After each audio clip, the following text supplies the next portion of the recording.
there is a sensation you cannot shake, a hollowness that lingers even when you've checked every box society told you would bring fulfillment. You've built the career, forged the relationships, acquired the things. The external portrait of your life looks successful, even admirable, yet inside a quiet restlessness follows you from your first coffee to your last scroll at night. This isn't depression or anxiety, though it may wear those masks. This is something more fundamental, the human ache that emerges when outer achievements fail to nourish the inner self. You were promised that accomplishment would taste a certain way, that love would feel complete, that having more would mean needing less. But here you are, surrounded by evidence of your effort, and a deeper hunger remains. Modern psychology calls this the hedonic treadmill.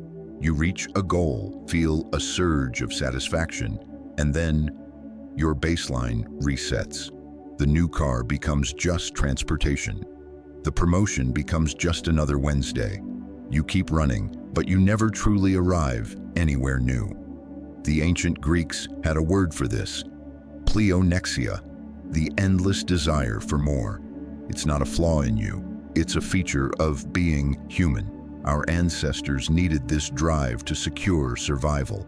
But in a world of relative abundance, that same mechanism now torments us, creating a dissatisfaction that no external condition can permanently cure.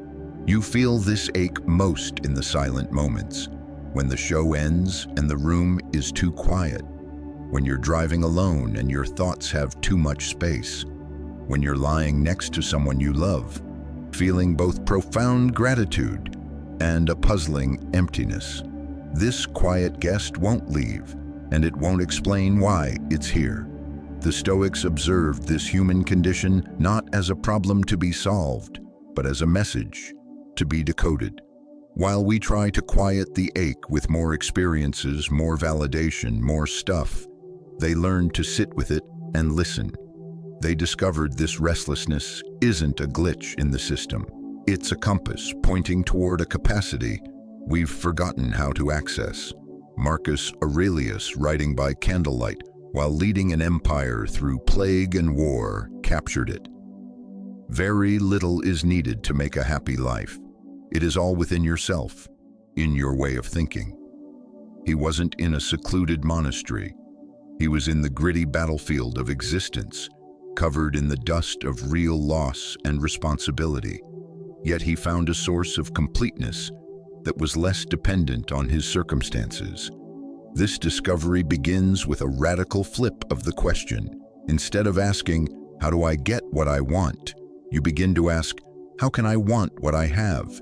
Instead of, "When will I finally be happy?" you ask, "What is blocking me from the contentment available right now?" That ache isn't proof your life is missing something essential. It's proof you are human, equipped with a consciousness capable of wanting more than external success can provide. But knowing this in your head and living it in your bones are different realms entirely. The Stoics didn't just think their way to peace, they practiced their way there. They built routines, habits, and perspectives that slowly reshaped their relationship with desire, disappointment, and the inherent friction of being alive. They learned that joy isn't a treasure you find buried in perfect conditions. Joy is a structure you build, brick by brick, within. It's not about getting what you want, but about cultivating a specific way of engaging with whatever you receive. This might sound like settling. It is actually the opposite. It's realizing that what you thought you needed was a shallow imitation of what's genuinely available. External things can decorate your experience, but they cannot construct it. That power resides somewhere else entirely. The Stoics called this your ruling center, the internal space between what happens to you and what you decide it means. In that space lies a freedom no outside event can touch, a stability that doesn't hinge on your plans working, your relationships being smooth, or your health holding firm. But accessing this space means facing some uncomfortable truths. about your current strategies for happiness. It means inspecting the stories you tell yourself about what you require to be content. It means questioning whether your methods for building a good life are actually working or just keeping you busy enough to avoid noticing they've failed. That persistent ache isn't your enemy, it's your guide, pointing toward a way of being most people never find because they're too busy trying to silence it. The Stoics learned to welcome this guide. What they found there changes everything. Remember the moment you finally got the thing you thought would fix everything. The job, the partner, the home. Recall the swell of triumph, the feeling of arrival. Now, remember how long that feeling lasted before it faded into normalcy, before your baseline shifted and your gaze turned to the next horizon. This isn't a personal failing. This is human architecture. Your brain is designed to adapt, to make the miraculous mundane so you can focus on new threats and opportunities. The same neurological process that lets you ignore the feel of your clothes also prevents you from sustaining lasting euphoria about any achievement. What was extraordinary on Tuesday is background noise by Thursday. The ancient Stoics saw this pattern clearly, long before neuroscience. They noted that external things, wealth, status, possessions, even relationships, could improve an experience but could not create lasting contentment because they exist outside your direct command. Epictetus, who knew powerlessness firsthand as a slave, arrived at a startlingly simple conclusion. Wealth is not in having great possessions, but in having few wants. This goes deeper than minimalism. It's about understanding the true origin of satisfaction. Think of your phone.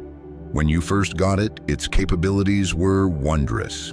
Now you get irritated if an app loads slowly. The device hasn't changed. Your expectations have. This is adaptation in action, and it applies to everything external. The perfect partner who becomes familiar, the dream house that becomes a backdrop, the exciting career that becomes routine. You might think this means you're choosing the wrong goals, that better external conditions would finally work. But research is clear. Lottery winners return to their baseline happiness within months. People who suffer major accidents often report similar happiness levels to the general population after adapting. Your internal thermostat is more powerful than your external one. The Stoics saw this with clarity. If your peace requires circumstances to stay favorable, you will never have peace because circumstances are fundamentally unreliable. Markets shift, relationships transform, health fluctuates, loved ones pass. Building your happiness on such shifting ground is like building on sand during an earthquake season. But if external things can't deliver lasting satisfaction, why do they feel so crucial in the moment? Why does getting what you want feel so urgent and meaningful? The answer lies in what psychologists term the focusing illusion. Your tendency to overestimate how much any single factor will impact your overall well-being. When you're hungry, food seems like the sole key to happiness. When you're lonely, a relationship feels like the only answer. When you're broke, money appears to be the ultimate solution. But each of these addresses only one variable in the complex equation of human contentment. Consider those rare moments when you're utterly absorbed. Reading a captivating book, deep in a meaningful conversation, lost in a creative project. In those moments, you weren't thinking about what you lacked. You weren't measuring your life against an ideal. You were fully present, and in that presence, satisfaction arose naturally. This hints at what the Stoics knew intuitively. Contentment isn't about having the right external conditions. It's about developing the right internal conditions. It's about cultivating a way of being that doesn't demand circumstances align perfectly. Marcus Aurelius wrote, "Confine yourself to the present, not because the future is unimportant, but because your capacity to experience fulfillment exists only now." When your mind is in the future, imagining how different things will be, Once you get what you want, you miss the actual experience of being alive in this moment. The real tragedy isn't that external things fail to satisfy. The tragedy is that while waiting for them to create satisfaction, you overlook the capacity for satisfaction already present in your current experience. You're like someone standing in a vibrant garden, staring at a picture of another garden, wondering why you feel disconnected from nature. This doesn't mean external things are worthless. The Stoics weren't advocating poverty or isolation. They enjoyed fine meals, valued friendship, and appreciated beauty. But they held these things lightly, seeing them as enhancements to life, not requirements for it. Seneca, one of Rome's wealthiest men, regularly practiced voluntary discomfort, sleeping on a hard floor, eating plain food, wearing rough clothes, not as punishment but as training. He wanted to know experientially that his well-being didn't depend on luxury. This practice freed him to enjoy wealth without being enslaved by it. The freedom the Stoics uncovered isn't the freedom to always get what you want. It's the freedom from needing things to be different in order to access peace. It's the recognition that your capacity for joy is not located in your circumstances, but in your relationship to your circumstances. And that relationship is yours to shape. Somewhere in your mind lives a fantasy version of your life, where everything has finally clicked into place. In this story, your work is endlessly fulfilling. Your relationships are effortlessly smooth. Your health is unwavering, and your days unfold with serene predictability. You may not consciously believe this perfect life is attainable, but you likely live as if it might be. You make decisions based on the assumption that the right mix of effort, choice, and luck will eventually deliver you to a shore where struggle ends and permanent satisfaction begins. This myth is embedded deep in our cultural storytelling, in films, books, social media. It suggests life's problems are solvable, that difficulties are temporary detours.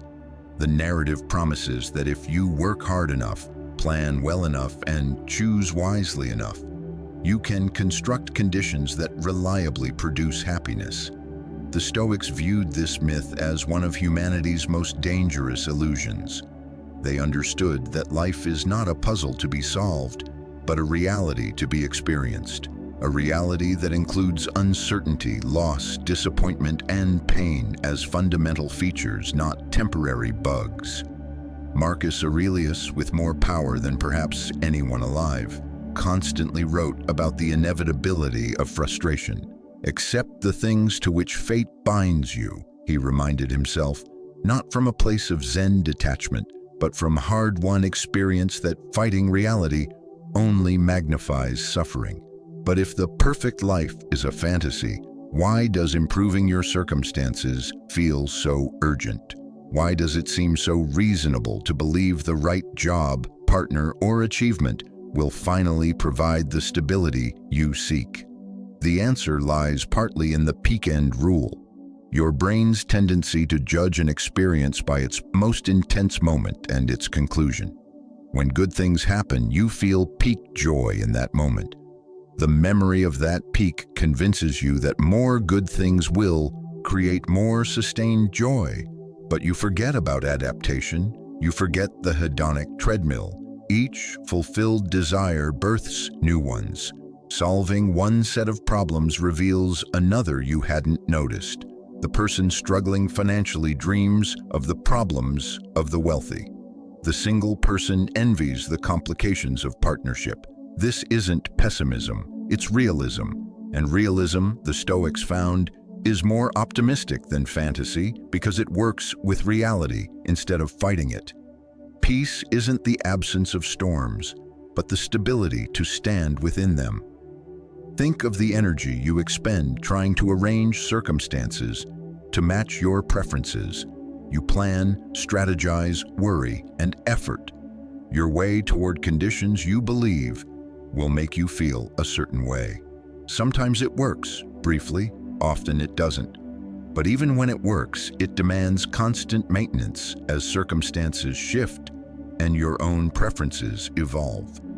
The Stoics posed a radical alternative. What if peace doesn't require perfect circumstances? What if contentment is available even when things are not going to plan? Epictetus taught his students to distinguish between what is up to us and what is not up to us. This wasn't philosophical trivia. It was practical training for investing energy where it could actually make a difference. You can control your efforts, your attention, your responses, and your values. You cannot control outcomes, others' choices, natural events, or the passage of time. The myth of the perfect life tricks you into pouring enormous energy into trying to control what isn't yours to control, leaving little for developing what is. You spend so much time trying to arrange the external that you neglect the internal, which actually determines your experience of the external. Imagine two people in the same traffic jam. One seethes, mentally complaining about road design and other drivers. The other listens to music, practices mindful breathing, or simply observes the world outside. Same external event, radically different internal experiences. The difference isn't that one has a better life. It's that one has cultivated a better relationship with the life they have. This is what the Stoics meant by living in accordance with nature, not retreating from civilization, but aligning your expectations with reality instead of battling reality until it matches your expectations. The perfect life myth says problems are temporary inconveniences on the road to eventual ease. Stoicism says problems are permanent features of existence, and peace comes from developing a different relationship with problems, not from eliminating them. The myth suggests the right circumstances create lasting happiness. Stoicism suggests the right perspective creates happiness regardless of circumstances. This isn't about lowering standards or abandoning goals. It's about building your sense of worth and peace on something more reliable than whether your plans unfold exactly as intended. It's about discovering that the life you're living right now, with all its imperfections, already contains what is necessary for deep satisfaction. You simply must learn how to perceive it. The greatest conflicts are not waged on distant battlefields, but in the quiet terrain of your own mind. Each day, you engage in struggles that dictate the quality of your inner world. The tension between acceptance and resistance, between gratitude and entitlement, between presence and distraction. These internal wars shape your reality more than any external event, yet they often occur beneath your own awareness. You wake and immediately begin negotiating with what is. The weather should be better, traffic should move faster, people should be more reasonable, your body should feel stronger.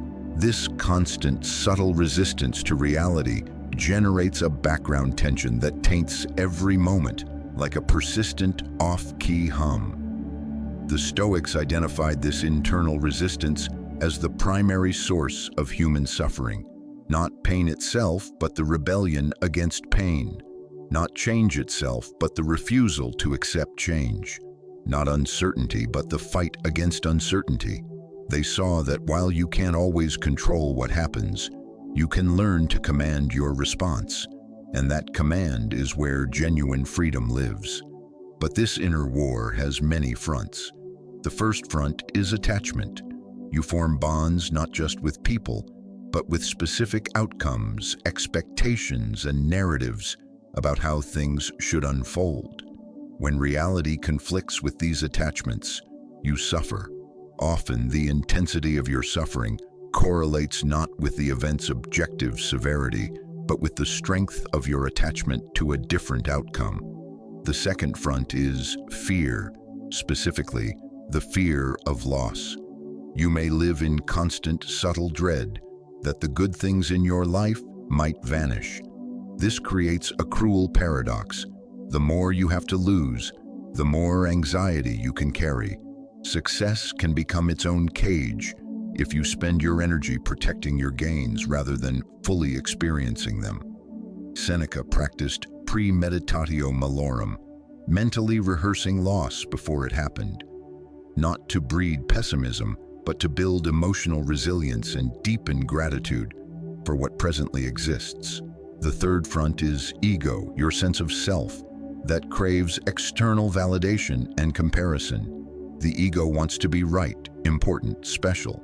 It personalizes neutral events, interpreting them as either validation or attack. Epictetus taught that you are not your reputation, your possessions, or your achievements. You are the conscious observer behind those things. This perspective doesn't diminish you. It anchors your worth in something unassailable by outside forces. The fourth front is the craving for control. You want to influence outcomes to ensure your efforts yield the intended results. When you can't, you feel powerless. But the Stoics realize this craving is based on a misunderstanding. Control is largely a mirage. You can influence, but you cannot command the weather, others' decisions, or time's passage. Accepting this isn't passivity. It's the strategic redirection of energy to where it can truly matter. The final front is resistance to the present. Your mind habitually flees to the past or future, comparing now to memory or projection. You live in chronic dissatisfaction because you're mentally elsewhere, missing the actual life you have while thinking about a life you had or might have.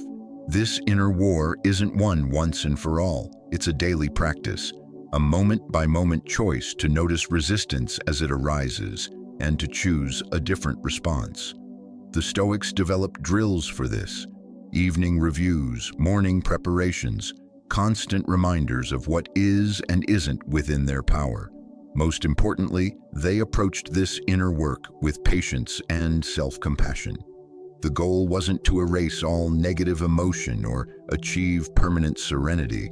The goal was to develop awareness of their patterns and the ability to choose a response, rather than be hijacked by an automatic reaction. Every moment of resistance is a chance to practice acceptance. Every flicker of fear is a chance to practice courage. Every ego-driven reaction is a chance to practice humility. This is where the Stoics found their liberty, not in eradicating the inner struggle, but in learning to engage with it skillfully, with wisdom instead of brute force, with acceptance instead of defiance, with presence instead of escape. The victory is not the absence of struggle. The victory is the transformation of struggle into practice. They were not marble statues removed from life's mess. They were people who endured war, slavery, exile, and daily friction. What made them extraordinary wasn't that they avoided suffering, but that they learned to alchemize suffering into wisdom, chaos into clarity, restlessness into unwavering peace. Marcus Aurelius governed a vast empire while plague ravaged his lands and enemies threatened his borders. His private journal reveals a man who had learned to find steadiness within the storm, not beyond it.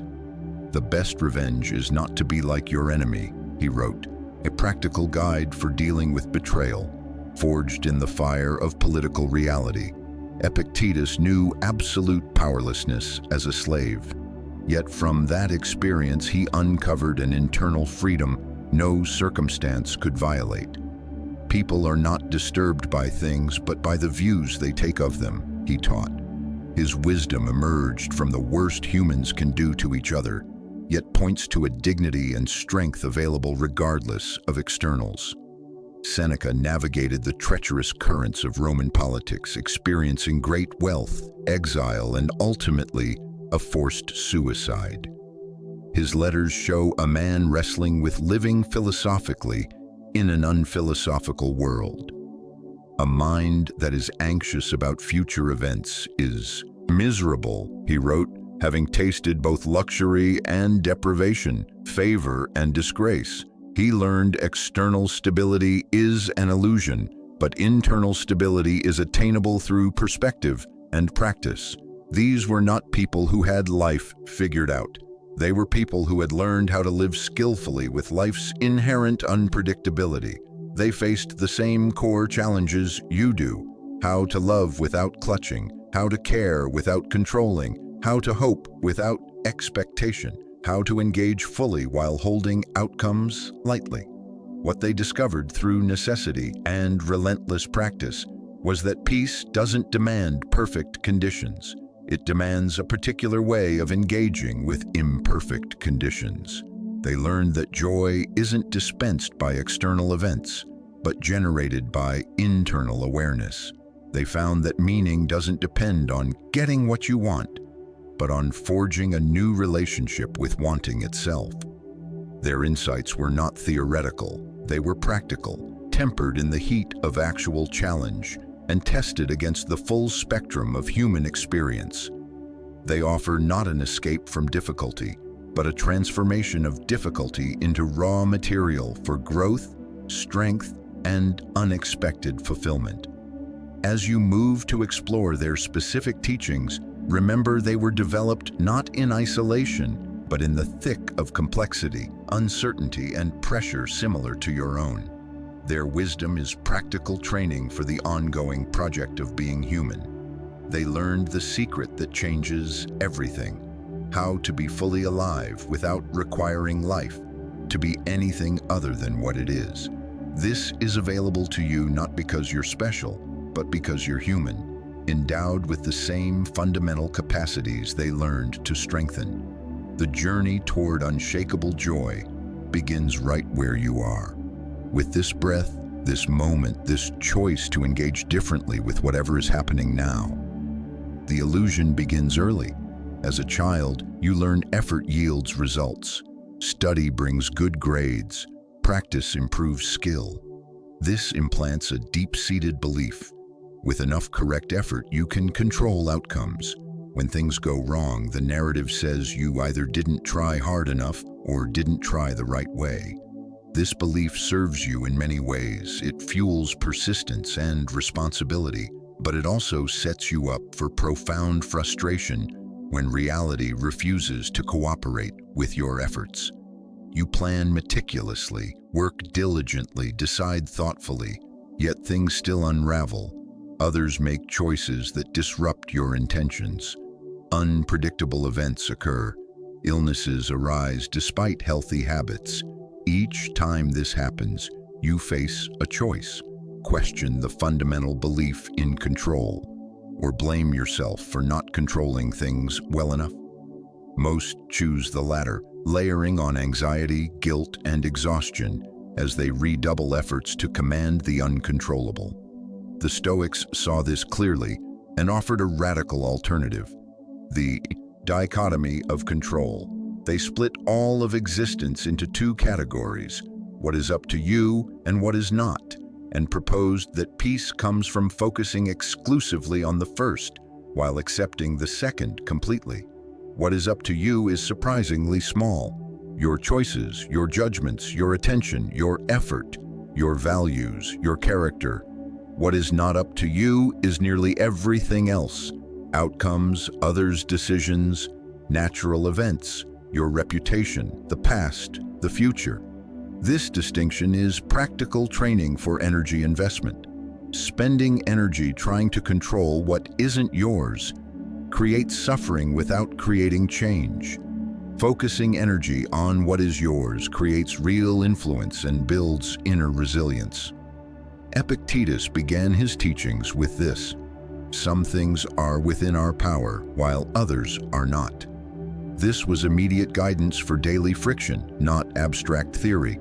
Releasing the illusion of control isn't passivity, it's strategic agency. Instead of trying to control your reputation, focus on controlling your character. Instead of trying to control an outcome, focus on controlling your preparation and response.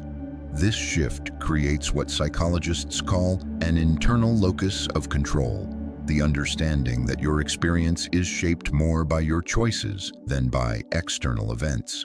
Research consistently links this internal locus to higher satisfaction and resilience, even in adversity. Apply this to a relationship conflict. You cannot control whether the other person listens, agrees, or changes. You can control how clearly you communicate, how respectfully you engage, and how you respond to their choices. By focusing on what you can control, you often become more effective at positively influencing what you cannot. Marcus Aurelius lived this on an imperial scale.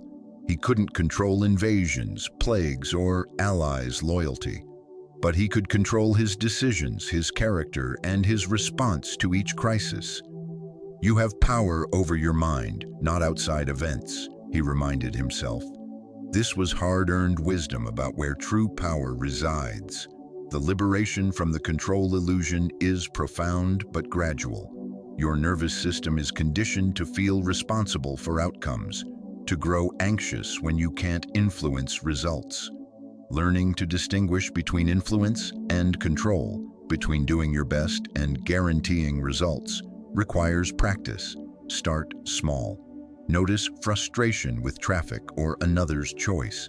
Practice the thought, "That is not up to me," and redirect attention to what is, your breath, your response, your choice in this moment. The aim isn't to stop caring about results, but to stop making your peace contingent on specific results. You can care deeply while holding outcomes lightly. You can work diligently toward goals while accepting achievement isn't guaranteed. You can love fully while accepting you cannot control another's heart. This is the Stoics' first great lesson.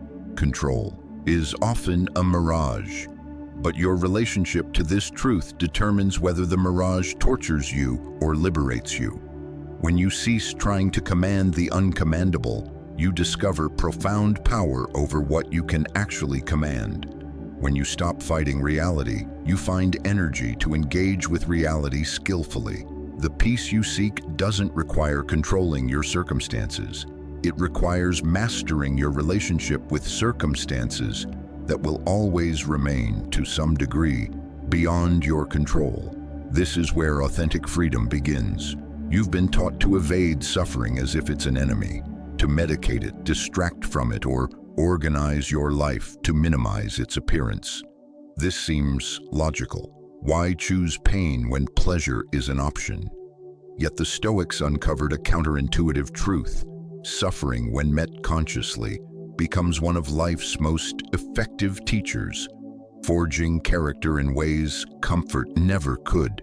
This isn't about seeking pain or romanticizing hardship. It's about recognizing that since suffering is inevitable, your relationship with it determines whether it breaks you or builds you.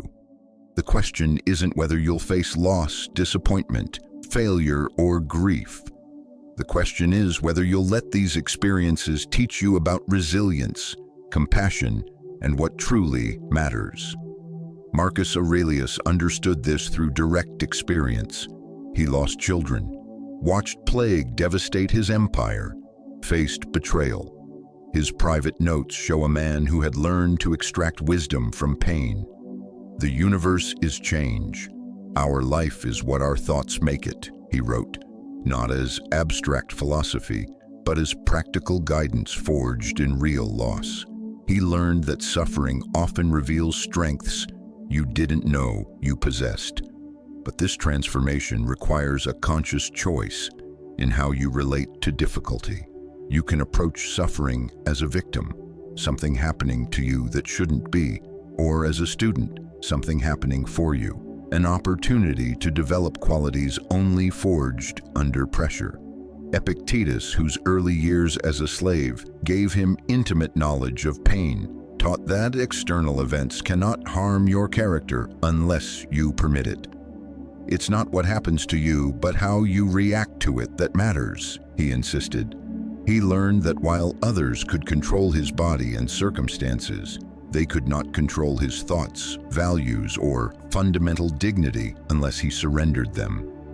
This perspective transforms suffering from something that happens to you into something that happens through you.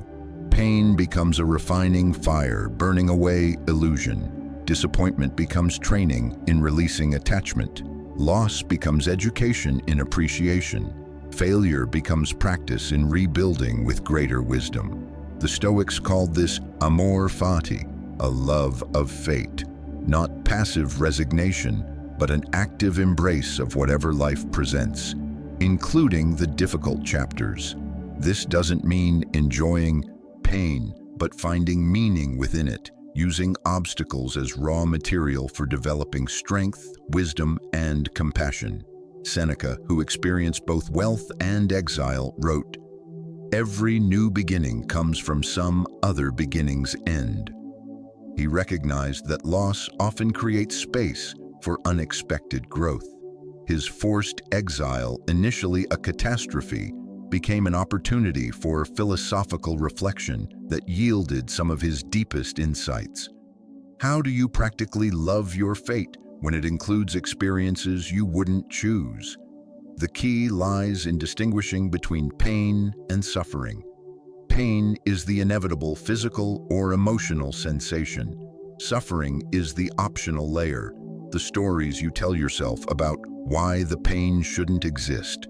The resistance to what is already occurring. When you fight reality, you create suffering on top of pain. When you accept reality while responding skillfully, you experience pain without unnecessary suffering.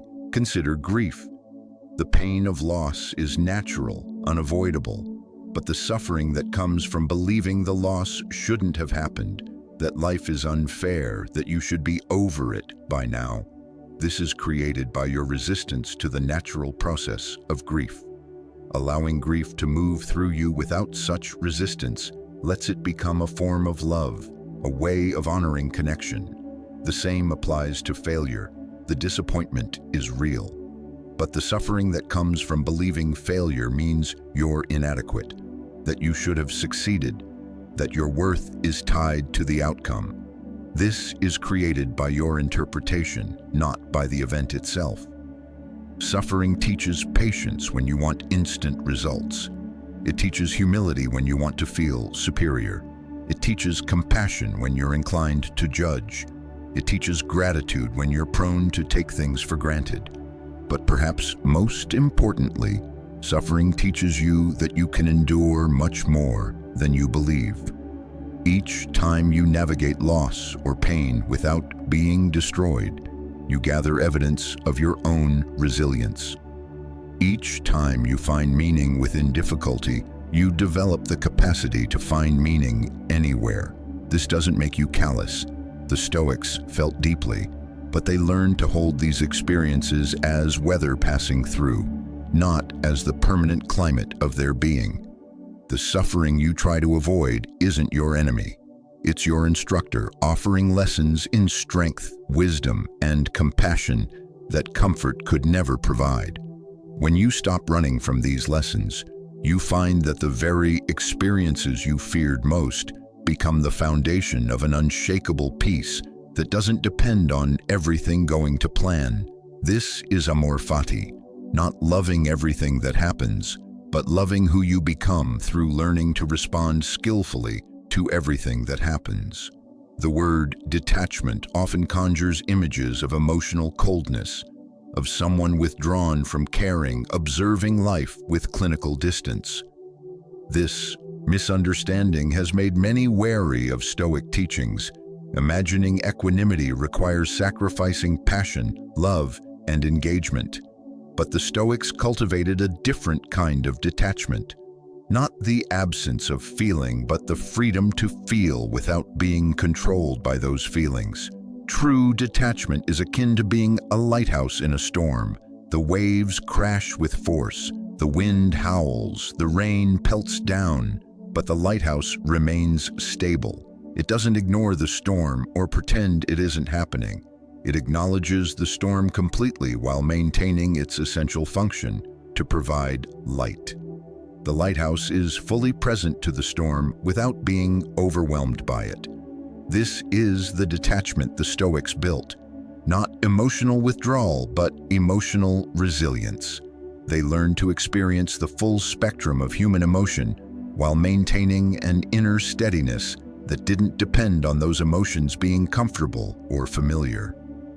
Marcus Aurelius grieved deeply for his children, yet continued to govern effectively. Seneca loved his friends intensely, yet could face their loss without being destroyed. Epictetus formed meaningful bonds with his students while understanding that attachment to specific outcomes would only breed suffering. They had learned the crucial difference between caring and clinging, between love and attachment, between engagement and entanglement. Caring means investing your attention, energy, and affection without making your well-being dependent on specific outcomes. You can care deeply about your work without tying your self-worth to success. You can love someone fully without making your happiness contingent on their choices. Clinging, however, means making your internal state hostage to external conditions. When you cling, you cannot be at peace unless things go your way. You cannot feel secure unless you can predict and control. Psychological research supports this distinction. Studies show that people who can maintain emotional regulation during difficulty, feeling emotions fully without being overwhelmed, demonstrate greater resilience, creativity, and problem-solving ability. They aren't suppressing feelings, they're creating space around them, allowing for conscious response instead of automatic reaction. This space is what the Stoics called the pause, the moment between stimulus and response where choice becomes possible. As Holocaust survivor and psychologist Viktor Frankl said, "Between stimulus and response, there is a space. In that space is our power to choose our response. In our response lies our growth and our freedom." Developing this capacity requires practice. Your nervous system is conditioned to react immediately to emotional triggers. Learning to create space feels unnatural at first. Start with minor irritations. When someone cuts you off, notice the surge of anger without immediately expressing or suppressing it. Instead, observe, "I'm noticing anger. This is what anger feels like in my body." This observation creates distance, allowing choice. The same applies to positive emotions. When something good happens, notice the pleasure without immediately grasping for more or worrying about its end. Feel the emotion fully while remembering emotions are temporary states.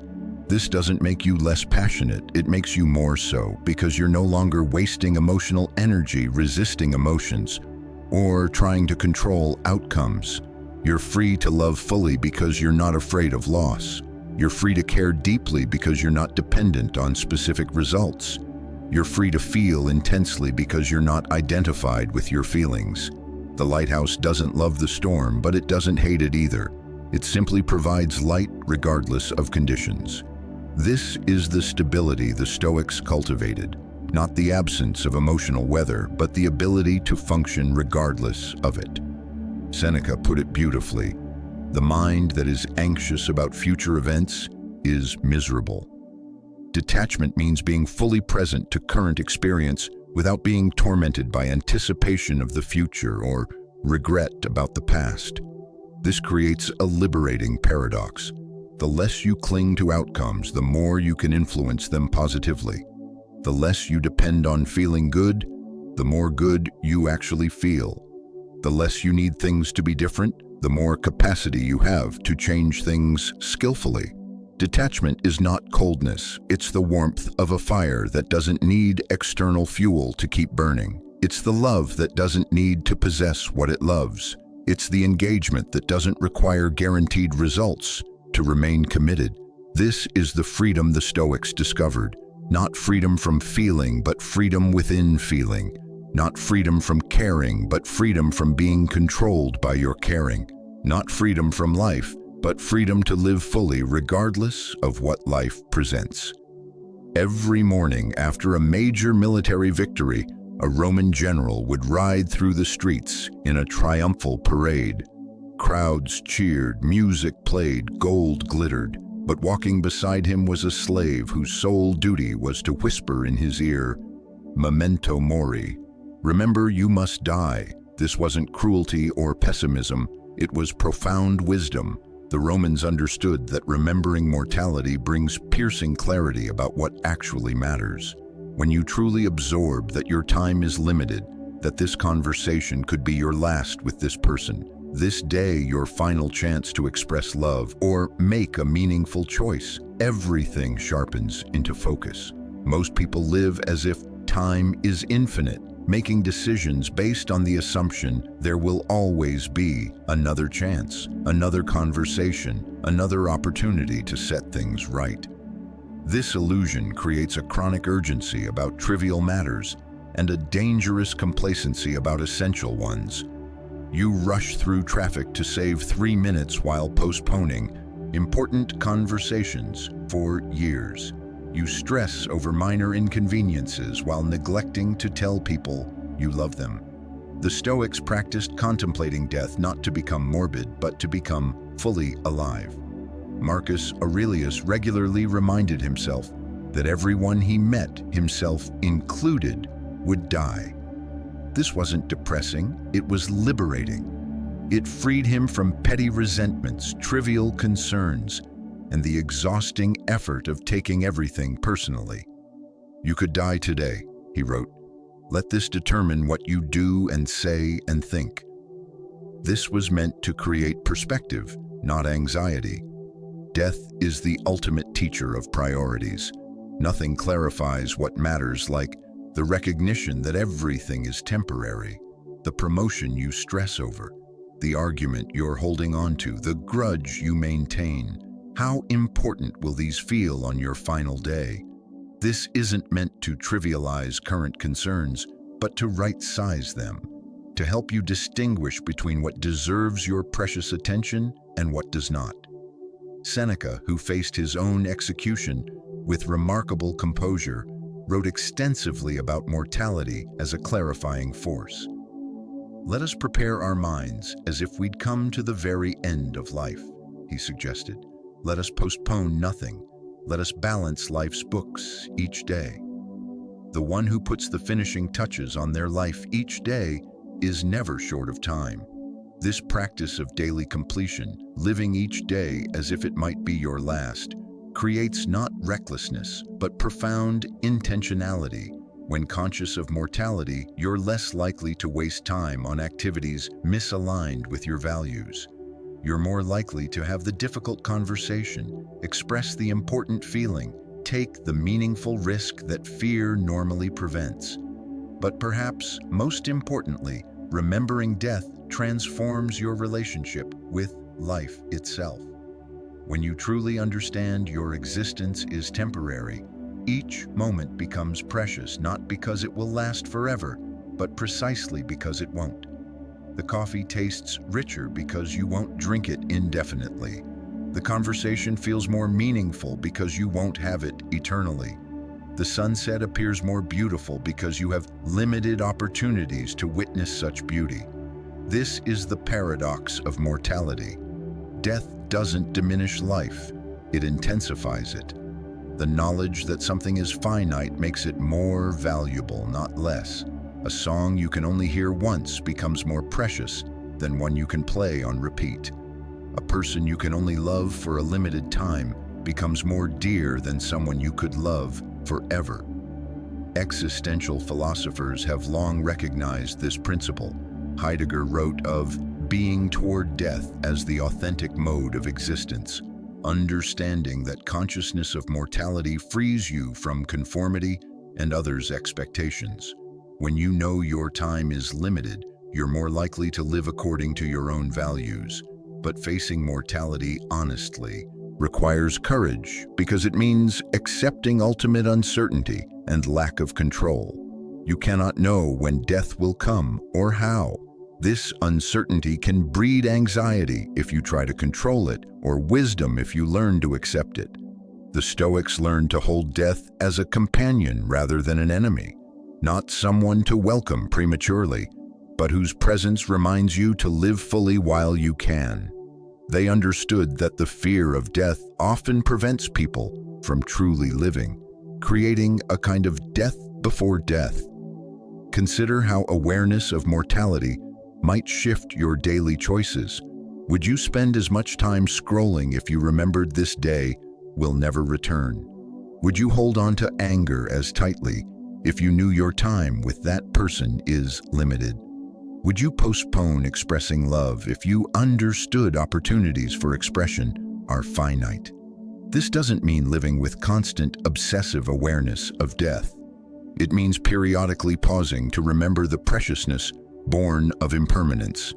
It means using the reality of death as a lens to examine whether your current priorities align with your deepest values. The urgency born of remembering mortality is different from the anxiety born of trying to accomplish everything immediately.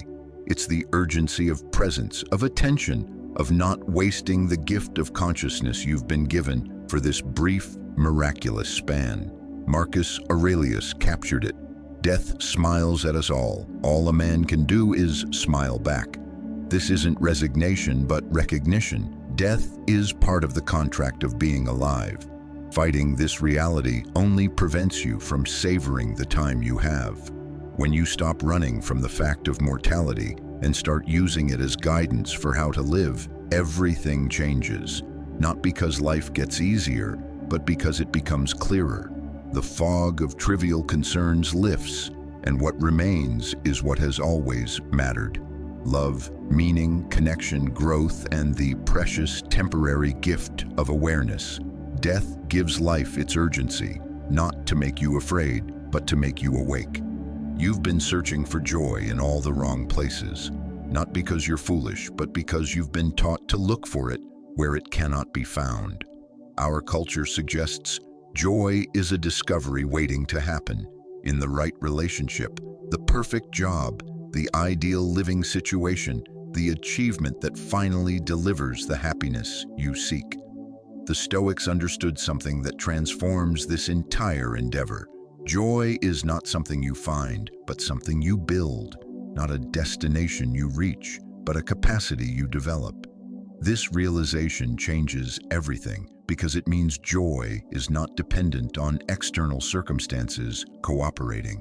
It means you don't have to wait for your life to be perfect to access deep satisfaction. It means that regardless of what has happened or might happen, the fundamental capacity for contentment exists within your current experience, if you learn how to construct it. Building. Joy is like developing any skill. It requires practice, patience, and the understanding that mastery comes through repetition, not inspiration. You don't get physically strong by waiting to feel motivated to exercise. You get strong by exercising whether you feel motivated or not, until strength becomes part of your natural capacity. The same principle applies to emotional resilience, mental clarity, and the ability to access contentment regardless of circumstances. The Stoics developed specific practices for building this capacity, daily exercises that gradually transformed their relationship with whatever life presented. These weren't theoretical concepts, but practical tools tested through years of application in the midst of a real challenge. The first building block is gratitude, not superficial gratitude that pretends everything is wonderful, but what we might call archaeological gratitude, the practice of excavating appreciation from whatever exists, even when it's difficult. Marcus Aurelius practiced this by beginning each day, reflecting on what he could appreciate about his current circumstances, however challenging. This trains your attention to notice what's working, what's present, what's possible. Your brain has a natural negativity bias, scanning for threats. Gratitude practice counterbalances this bias, creating neural pathways that make contentment more accessible. The second building block is self-command, the gradual development of internal authority over your responses, choices, and attention. This isn't about controlling outcomes, but about controlling your engagement with outcomes. Epictetus had his students practice small acts of discipline daily, taking a cold bath, walking instead of riding, eating simply, speaking less. These weren't about deprivation, but about building the capacity to choose consciously rather than react automatically. Self-command creates freedom from the tyranny of impulse, mood, and circumstance. The third building block is present moment awareness, the practice of returning attention to what's actually happening now, rather than being mentally in the past or future. Your mind naturally time travels, comparing current reality to memories or projections. This creates dissatisfaction because you're always measuring now against some other time. Seneca practiced by asking, "What is this moment offering that I'm overlooking while thinking about other moments?" This question pulls attention back to immediate experience, where life actually occurs, and where contentment is always available if you're present to notice it. The fourth building block is philosophical reflection, the daily practice of examining your thoughts, reactions, and assumptions in light of Stoic principles. Each evening, Seneca would review his day. Where did I react from emotion instead of wisdom? Where did I try to control what wasn't mine? This practice creates learning from experience. Without reflection, you can undergo the same challenges repeatedly without developing greater capacity. With reflection, each difficulty becomes an opportunity to strengthen your philosophical muscles. The fifth building block is service to something larger than yourself. The Stoics understood that meaning comes from contributing to the common good, from using your capacities in service of something beyond immediate self-interest. Marcus Aurelius saw his role as emperor not as personal aggrandizement, but as service to the Roman people. This sense of purpose provided stability that didn't depend on personal circumstances remaining favorable. When you're focused on contribution rather than consumption, on giving rather than getting, joy emerges naturally as a byproduct of meaningful engagement. These building blocks work together to create what the Stoics called ataraxia, unshakable tranquility that doesn't depend on external conditions. This isn't emotional numbness, but emotional resilience, not passive acceptance, but active engagement with reality as it is. Building joy is daily work, like tending a garden. Some days it feels natural, other days it feels mechanical, but consistency over time creates a foundation of contentment that external circumstances cannot destroy because it's not dependent on them for its existence. The joy you're seeking is not waiting for you somewhere else. It's available right now in this moment through the conscious cultivation of gratitude, self-command, presence, reflection, and service. Not because your current circumstances are perfect, but because joy doesn't require perfect circumstances. It requires the wisdom to build it from whatever circumstances you're given. This is the ultimate Stoic teaching. Happiness is not something that happens to you. It's something you create through how you choose to engage with whatever happens to you. The power to be content is already yours. You just have to learn how to use it. The phone rings at 3 a.m. The diagnosis arrives on a Tuesday. The relationship ends without warning. The job disappears in a restructuring. These moments strip away every illusion of control, leaving you face to face with the raw reality that most of life operates by forces beyond your command. In these moments, all philosophical understanding gets tested against immediate emotional reality. The principles you've been learning, the dichotomy of control, acceptance of fate, focus on response, either prove themselves as practical wisdom or reveal themselves as pretty concepts that crumble under pressure. This is where the real work begins. Grace under pressure isn't about feeling calm when chaos erupts. It's about knowing where to direct your energy when everything feels urgent. It's about remembering what's actually within your control when your nervous system is screaming that everything is your responsibility to fix. Sarah gets the diagnosis. Stage 3. The oncologist speaks in percentages while her mind races through everything this changes. The old Sarah would have spiraled into obsessive research, trying to control outcomes through information. She would have exhausted herself managing others' emotions while neglecting her own. She would have fought the reality of the illness. But this Sarah has been practicing. She feels the full impact of fear, grief, and uncertainty without being overwhelmed. She distinguishes between what she can control, her treatment choices, her responses, how she spends her energy, and what she cannot, the disease's progression, others' reactions, the ultimate outcome. This doesn't make her emotionless. She grieves the lost future. She feels afraid. But she doesn't waste emotional energy fighting reality. Instead, she invests it in responding skillfully, researching options, having honest conversations, deciding how to live fully within whatever time she has. Marcus feels his marriage end like a physical blow. 23 years dissolving in a 47-minute conversation. His first impulse is to negotiate, to explain, to fight for what has already ended in his partner's heart. But Marcus has learned to pause between impulse and action. He feels the anger, the hurt, the desperation. Then he asks his anchoring question: what is actually within my control right now? He cannot control his partner's feelings or decisions. He can control his own behavior, his commitment to dignity, his choice to respond from wisdom rather than wound. This doesn't eliminate the pain, but it transforms it from something that happens to him into something he moves through consciously. Elena watches her startup collapse despite 2 years of 18-hour days.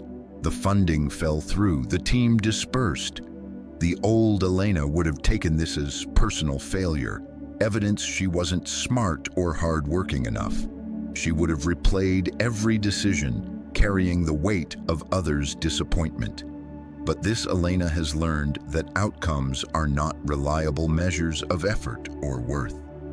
She feels the grief of her dream ending while recognizing that the ending doesn't negate the growth that came from the pursuit. She succeeded in building skills, relationships, and self-knowledge. She allows herself to feel disappointed without being defined by disappointment. She processes the loss without letting it mean she should stop taking meaningful risks. This is grace under pressure, not the absence of difficulty, but a different relationship with difficulty. Not the elimination of emotional reaction, but conscious response instead of unconscious reaction. Not control over circumstances, but mastery over your engagement with circumstances. Grace emerges when you stop fighting reality and start working with it. When you stop demanding life be fair and start responding to life as it actually is. When you stop making your peace dependent on things going to plan and start finding peace within whatever plan emerges. The uncontrollable events will keep coming because that's the nature of being alive in a world where you're not the only agent.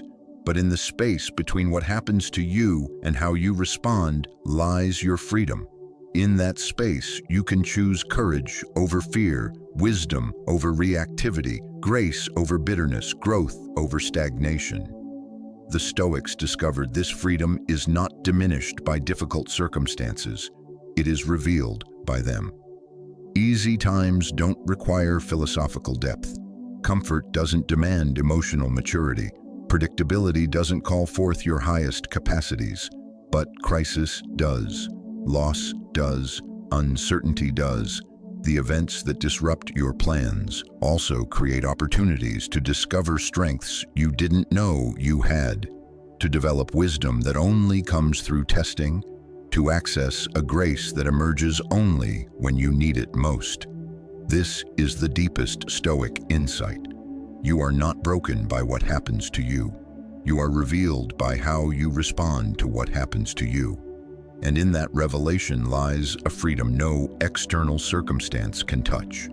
Your inner life has an architecture just like your physical space. Some people live in mental environments that feel chaotic, cramped, and reactive. Thoughts are scattered like clutter. Emotions overwhelm like harsh lighting. Responses are automatic, like doors that slam shut at the slightest pressure. Others have learned to construct internal spaces that feel spacious, stable, and intentional. Thoughts are organized like a well-designed library. Emotions flow like natural light. Responses are chosen like carefully placed furniture. This architecture doesn't develop by accident. It requires conscious design, patient construction, and ongoing maintenance. The Stoics understood that joy, peace, and resilience aren't personality traits you either have or lack. They are capacities you build through daily practice, brick by brick, choice by choice, moment by moment. Consider how you begin your day. Do you reach for your phone before your feet touch the floor, immediately filling your consciousness with others' agendas? Do you check email before checking in with yourself, starting the day reactive rather than intentional?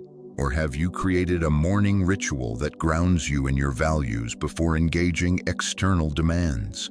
Marcus Aurelius began each day with written reflection, using his journal not just to record events, but to remind himself of Stoic principles, to prepare mentally for challenges, to align his intentions with his deepest values.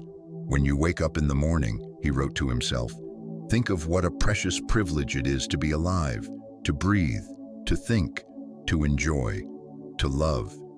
Then make that day count. This was intentional thinking, deliberately directing attention toward appreciation and purpose.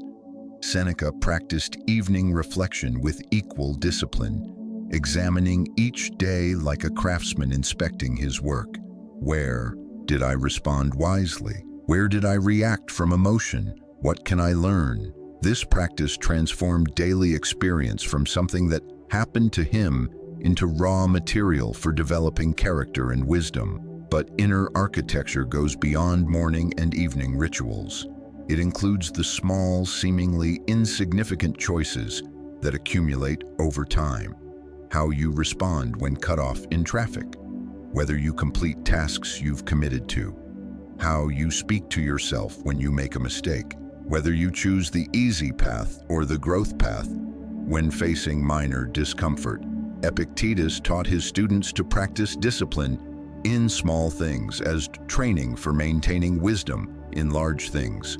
Choose the cold bath when warm is available. Walk when you could ride. Eat simply. Speak less than you want.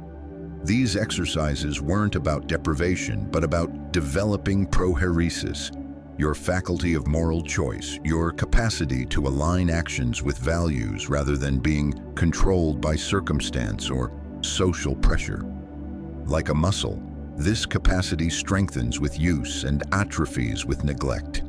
The architecture of inner joy also requires creating space for silence and reflection. In a culture addicted to noise and stimulation, deliberately choosing periods of quiet becomes a radical act of self-care. Not silence as escape, but as deeper engagement, an opportunity to hear your own thoughts, notice your patterns, reconnect with what matters beneath surface urgency.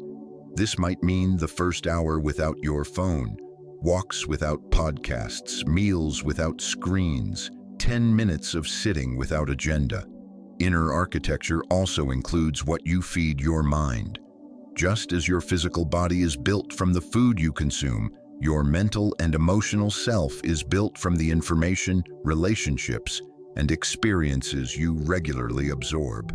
Reading philosophical texts, spending time with people who challenge you to grow, engaging with elevating art, these choices shape your internal environment as surely as diet shapes your health. But perhaps most importantly, inner architecture requires patience with the construction process. You cannot build a cathedral in a weekend, and you cannot transform deeply ingrained mental patterns through occasional effort. Change happens gradually, sometimes imperceptibly through consistent daily practice over months and years. There will be days when the practices feel mechanical, when you don't feel like reflecting or choosing consciously. These are often the most important days to continue anyway.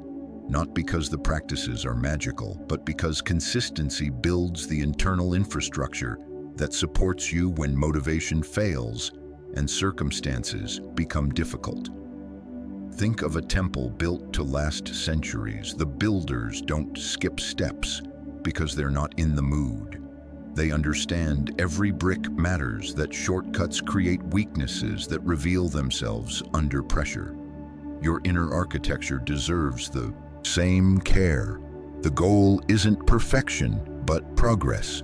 Not the elimination of all negative thoughts, but the development of a different relationship with thoughts. Not constant happiness, but consistent access to a deep contentment that doesn't depend on external conditions. As you build this inner architecture, you'll notice changes. Situations that used to overwhelm become manageable. People who used to trigger you lose that power. Setbacks that felt devastating become opportunities for applying wisdom. Joy that felt dependent on everything going right becomes accessible even when things go wrong. This is the power of inner architecture. It creates a stable foundation for experiencing whatever life presents.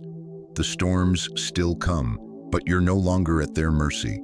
The challenges still arise, but you meet them from strength, not reactivity. The difficulties still matter, but they no longer determine whether you can access peace. You become like the temple the Stoics envisioned, beautiful, functional, and built to last. Cherry blossoms bloom for only a few weeks each spring, and it's precisely their brevity that makes them so achingly beautiful. People travel great distances to witness this perfect fragility, knowing that waiting another week might mean missing it entirely. The flowers are beautiful, not despite their impermanence, but because of it. Their temporary existence makes each petal more precious, each viewing more meaningful. Everything in your life follows the same principle, though you spend most of your energy pretending it doesn't. Your relationships are temporary, not because they're doomed to fail, but because everyone involved is changing, aging, and will eventually die. Your health is temporary. Your current circumstances are temporary. Life is a process of constant becoming, not a state of permanent being. Most people experience impermanence as a problem to solve, a source of anxiety to manage. They love something and immediately start worrying about losing it. They enjoy a moment and try to make it permanent.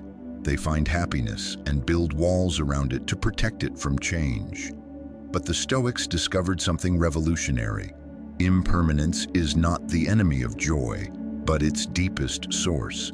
When you truly accept that everything you love is temporary, you stop taking it for granted. When you truly understand every moment is unrepeatable, you pay attention differently. When you truly embrace that nothing lasts forever, you become present to what exists right now. This isn't about becoming resigned. It's about discovering the fierce tenderness that emerges when you love something without needing to possess it permanently, when you care deeply without demanding guarantees, when you invest fully without requiring control over outcomes. Maria learned this while caring for her mother through Alzheimer's. Each day brought visible losses, memories disappearing, personality shifting. Maria's initial response was to fight these changes, to rage against the disease stealing the person she loved. But somewhere in the process, her perspective shifted. Instead of focusing on what was being lost, she began noticing what remained. Instead of grieving conversations they could no longer have, she learned to appreciate wordless moments of connection. Instead of demanding her mother remain the same, she discovered a love that could adapt to whoever her mother was becoming. This shift didn't eliminate sadness, but transformed it from bitter resistance into tender acceptance. She learned to hold each moment as complete in itself. The beauty of impermanence reveals itself when you stop fighting it and start working with it. Like a sailor using the wind rather than resisting it, You can use the temporary nature of existence as guidance for how to live. When you know your time with someone is limited, you listen more carefully. When you understand this phase of life won't last forever, you engage more fully with its unique opportunities. When you accept your body will age, you appreciate its current capacities instead of taking them for granted. This perspective transforms ordinary moments. The morning coffee tastes richer when you remember you won't drink it forever. The conversation with your child becomes more precious when you accept they're changing every day. The walk becomes more meaningful when you understand seasons change and opportunities are finite.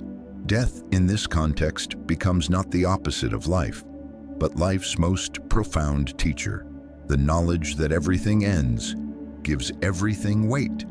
The fact that nothing lasts forever makes everything matter right now. Mortality isn't the enemy of meaning, it's the source of meaning, creating urgency without anxiety, preciousness without possessiveness. Marcus Aurelius understood this deeply. Loss is nothing else but change, he wrote, and change is nature's delight, not as consolation, but as recognition that change is the very mechanism through which life creates beauty and meaning. But accepting impermanence doesn't mean becoming passive. It means engaging fully with whatever phase you're in while holding it lightly enough to adapt when it inevitably transforms. It means caring deeply without clinging desperately. It means loving completely without demanding permanence. This creates a paradox. The more fully you accept something is temporary, the more completely you can enjoy it. The more deeply you understand someone will eventually leave your life. The more presence you bring to your time together, the more clearly you see your circumstances will change, the more gratitude you feel for what they offer now.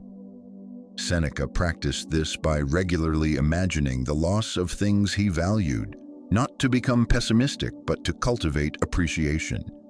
By mentally rehearsing how he'd respond to loss, he freed himself from the anxiety of protection and gained the capacity to enjoy things more fully while they remained.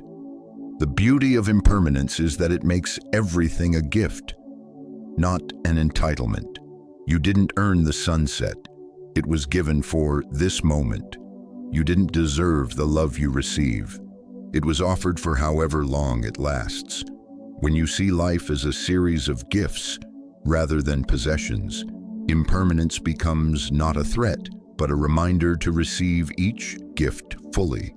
The cherry blossoms teach you not to mourn their falling, but to celebrate their blooming. The temporary nature of everything beautiful teaches you not to grasp, but to appreciate, not to possess, but to witness, not to control, but to participate. This is the deepest form of love. Loving something so completely that you're willing to let it be exactly what it is, for exactly as long as it lasts, without demanding it be anything else or last any longer. In this love lies a freedom no circumstance can threaten, because it doesn't depend on circumstances remaining the same. It's the freedom to be fully present to whatever is happening right now, knowing that right now is all any of us ever actually has. The most radical act of love is to want someone to become fully themselves, even when that self differs from who you need them to be. This sounds simple until you examine how much of what we call love is actually a sophisticated negotiation. You'll provide affection and approval in exchange for behavior that makes you feel secure, validated, or comfortable. True love requires letting go of the fantasy that you can love someone into remaining the same forever. People grow, change, discover new aspects of themselves, sometimes in directions you didn't anticipate. Your partner develops interests that don't include you. Your children make choices you wouldn't make. Your friends move through phases that feel foreign.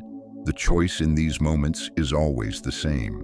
Will you love who they're becoming or try to love them back into who they used to be? David watches his daughter prepare for college across the country with pride and panic. For 18 years, he's been central to her daily life. Now she talks excitedly about experiences that won't include him, about becoming someone he might not immediately recognize.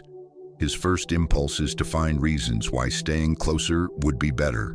But underneath, he recognizes the truth. He's trying to keep her small enough to remain his in the way she's always been. This moment defines mature love, the choice between holding on and letting go, between loving for your comfort and loving for their growth. David has been practicing. He recognizes his daughter's independence isn't something happening to him, but for her. His job as a father isn't to keep her dependent, but to raise her capable of independence. His love isn't proven by how much she needs him, but by how well she can thrive without him. This doesn't eliminate the grief of letting go, but transforms it from resistance into celebration. He mourns the end of one phase while supporting the beginning of another.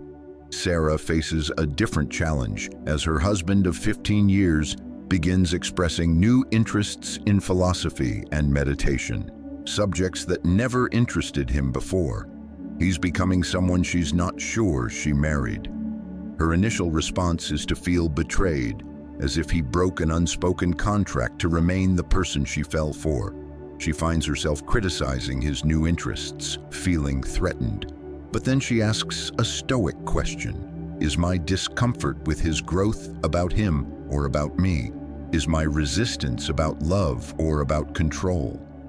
The inquiry reveals an uncomfortable truth. Much of what she experienced as love was attachment to a version of him that made her feel secure and important. Real love, she discovers, means supporting his growth even when it leads him in directions she wouldn't choose. It means being curious about who he's becoming rather than nostalgic for who he was. It means finding security in her own development rather than in his remaining static. This shift doesn't guarantee they'll grow in compatible directions. Sometimes people don't. But it does guarantee that whatever happens will be based on authentic choice rather than manipulation, on freedom rather than control. The Stoics understood that clinging creates the very loss it tries to prevent. When you hold someone too tightly, you squeeze out the space they need to remain themselves. When you love conditionally based on them staying the same, you create pressure for them to hide their growth or rebel.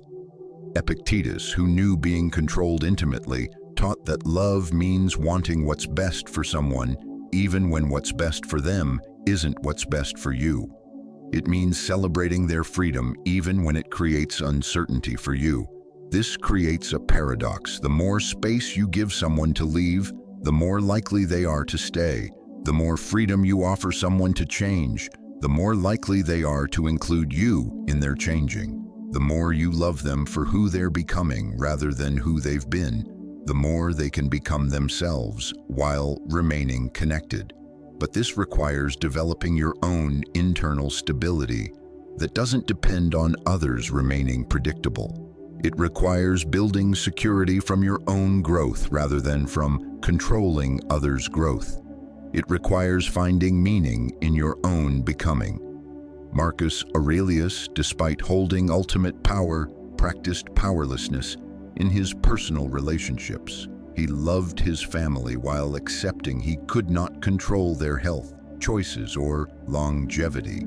He grieved deeply when they died without allowing grief to become bitterness about impermanence. This is love without clinging, caring deeply while holding lightly, investing fully while accepting uncertainty, supporting growth while releasing control over its direction. It's the love that sets people free to be themselves, knowing that only people who are free to leave can genuinely choose to stay.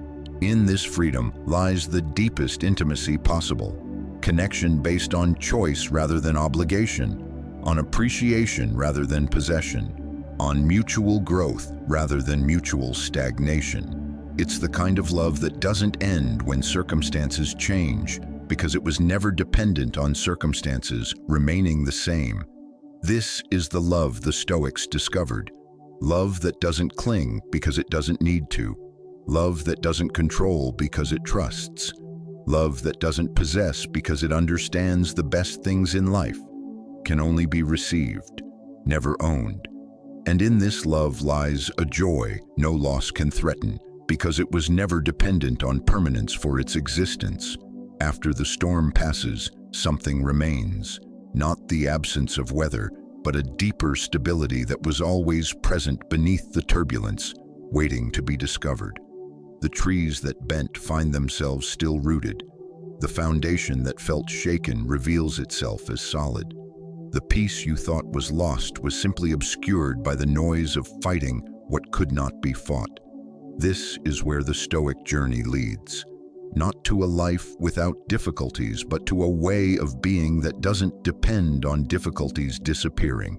Not to circumstances that finally cooperate, but to a relationship with circumstances that finds meaning and even joy in the midst of whatever emerges. You've learned control is largely illusion, and this knowledge has freed you to focus on what you can actually influence. You've discovered suffering can be a teacher when you stop running from its lessons. You've seen that detachment isn't coldness, but the warmth of a love that doesn't need to possess. You've faced mortality and found that remembering death makes life more precious. Most importantly, you've begun to build joy rather than search for it, constructing a foundation of contentment that doesn't require external validation for its stability. This transformation doesn't happen dramatically. It emerges gradually through thousands of small choices, to respond rather than react, to accept rather than resist, to focus on what's within your control. One day you notice the traffic jam doesn't trigger the same frustration, not because traffic improved, but because you've stopped making your peace dependent on it. You use the time differently. The external circumstance remains. Your relationship to it has changed. Another day, you realize criticism doesn't devastate you, not because it stopped hurting, but because you've learned to distinguish useful feedback from emotional noise. You can listen to what serves your growth while letting go of what doesn't. You find yourself less anxious about future outcomes, not because you've become indifferent, but because you've developed confidence in your ability to respond skillfully to whatever emerges. You still have preferences and goals, but your well-being no longer depends on them being achieved exactly as envisioned. The relationships in your life begin to feel different, more spacious, less desperate. You love people without needing them to be other than what they are. You enjoy their company without requiring them to fill a void. This creates intimacy based on freedom rather than need. Work becomes less about proving yourself and more about contributing meaningfully.